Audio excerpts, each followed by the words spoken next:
The matchup is set, ladies and gentlemen.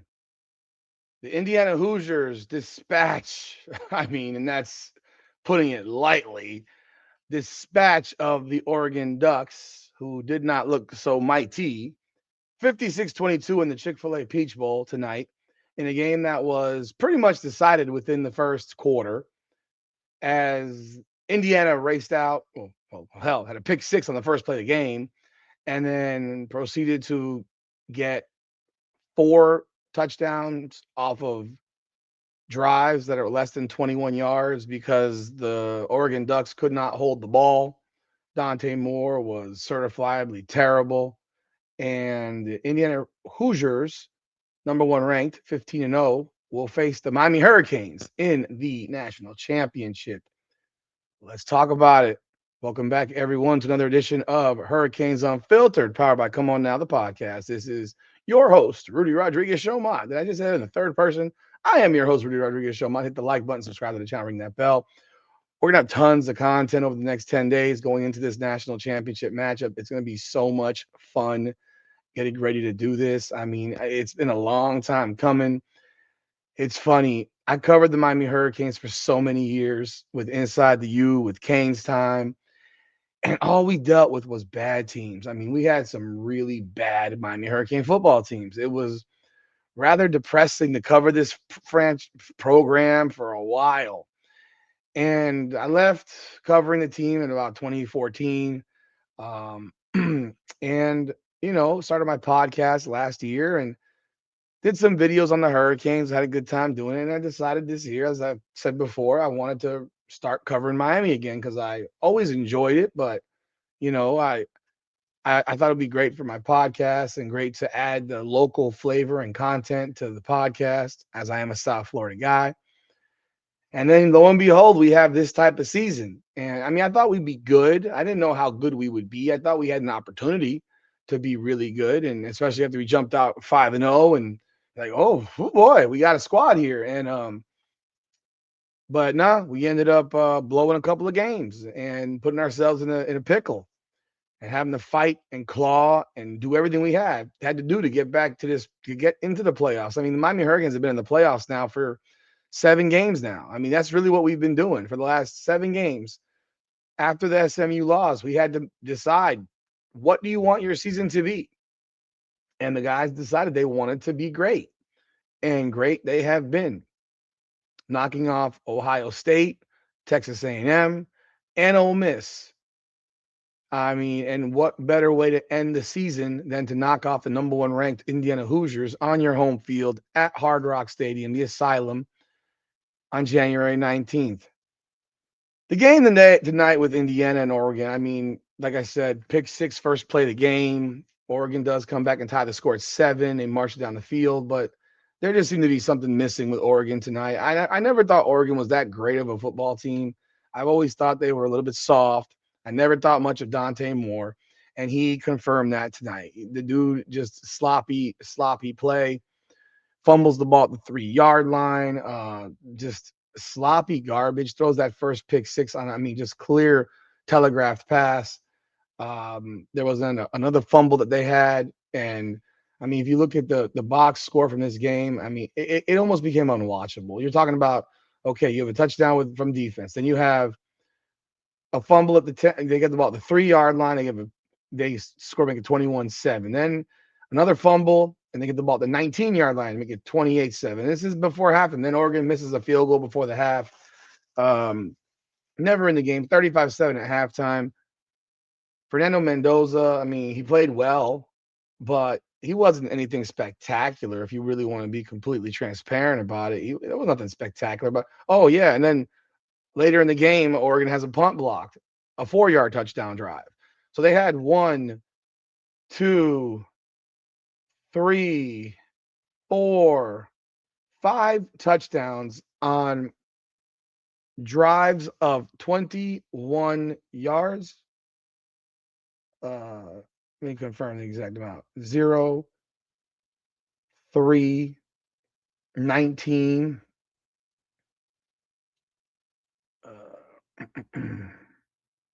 Yeah, 0, 3, 19. Okay, 4. 4 touchdowns of 21 yards or 19 yards or less. So they got 28 of their 56 points off of turnovers and special teams blunders. Otherwise, you got a 28-22 game. And the numbers on the stat box, like last night with the Miami Hurricane game against Ole Miss, don't tell you really what happened in this game. I mean, Oregon outgained Indiana. They had 378 yards. They outpassed Indiana. They did not rush them. They had the ball for 28 and a half minutes, but they had those 3 turnovers early on, which pretty much decided the game. Now, Mendoza goes 17 to 20 for 177 yards. He does throw 5 touchdown passes. Again, he did his job. They ran the ball well against Oregon, 185 yards rushing. Just a very really a game that's hard to really break down film wise if you're another team because you're not going to see too many games look like this.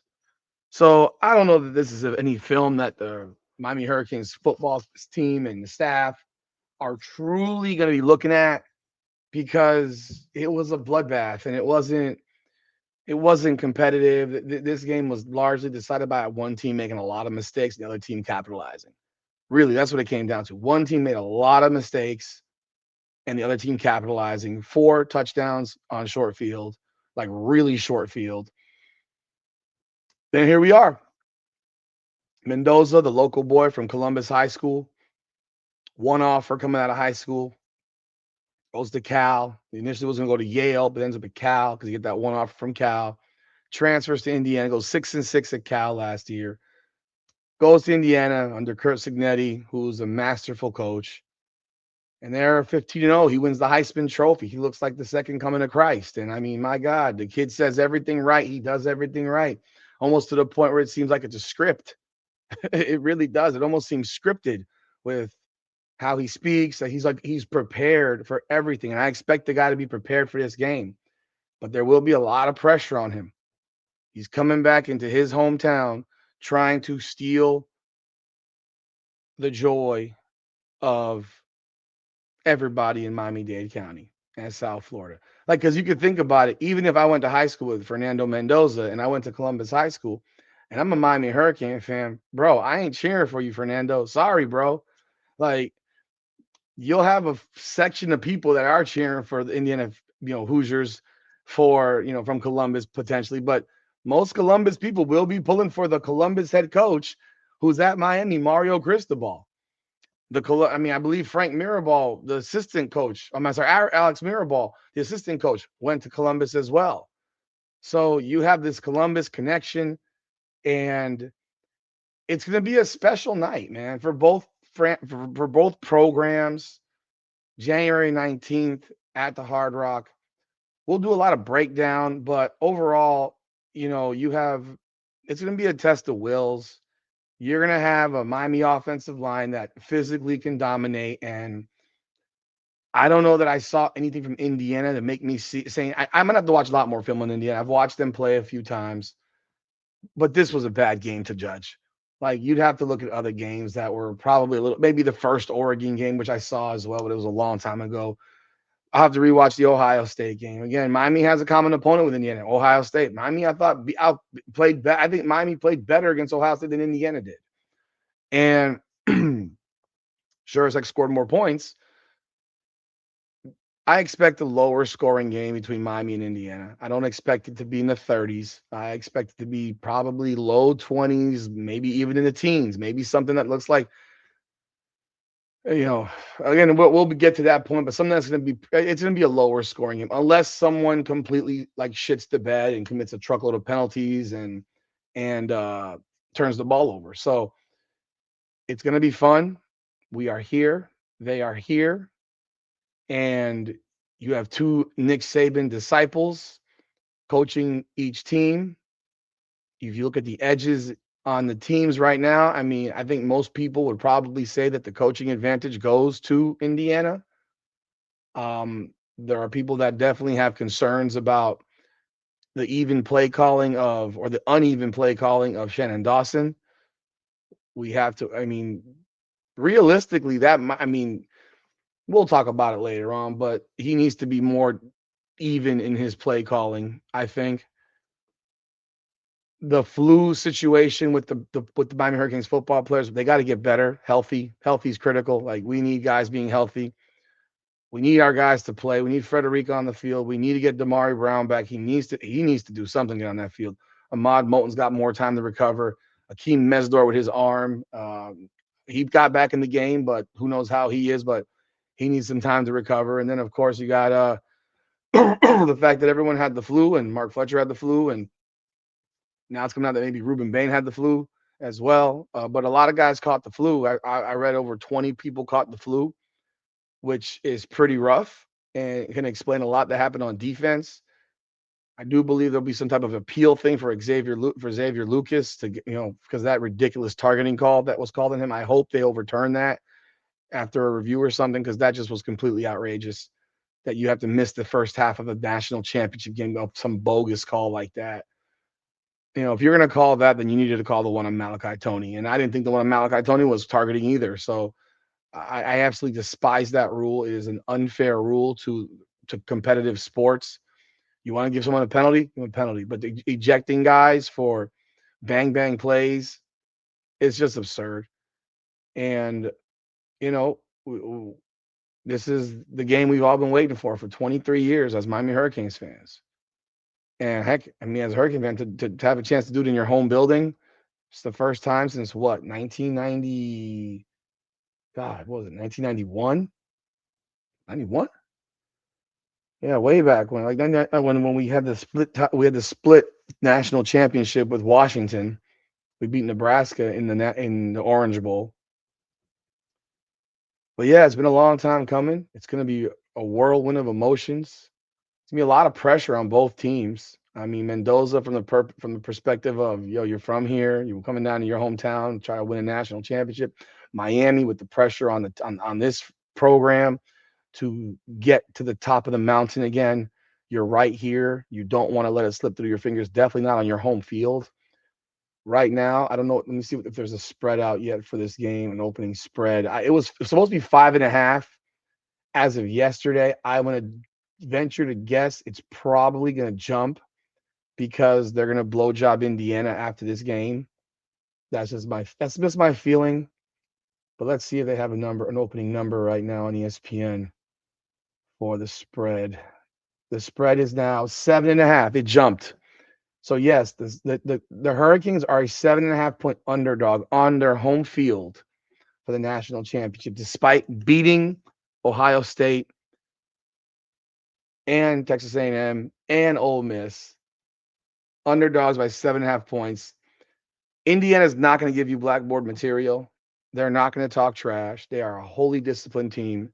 If there's one thing that they are really good at, and it's their discipline levels. They're not going to give you that bulletin board crap. So Vegas is going to give it to us, making us a 7.5 point underdog on our home field. The over under is 48.5. I don't think it gets that high, but this is going to be a game once again of wills and who can dominate trenches. This is all about trench warfare. It's all about trench warfare. And just to share with you a graphic that I have made, I think you'll enjoy. But let me put it up here. Let me put it up here because I made this graphic, and I am going to be putting together some T-shirts for the national championship. But this is one I just created. This is a graphic right here, and that's a pretty dope graphic that was made.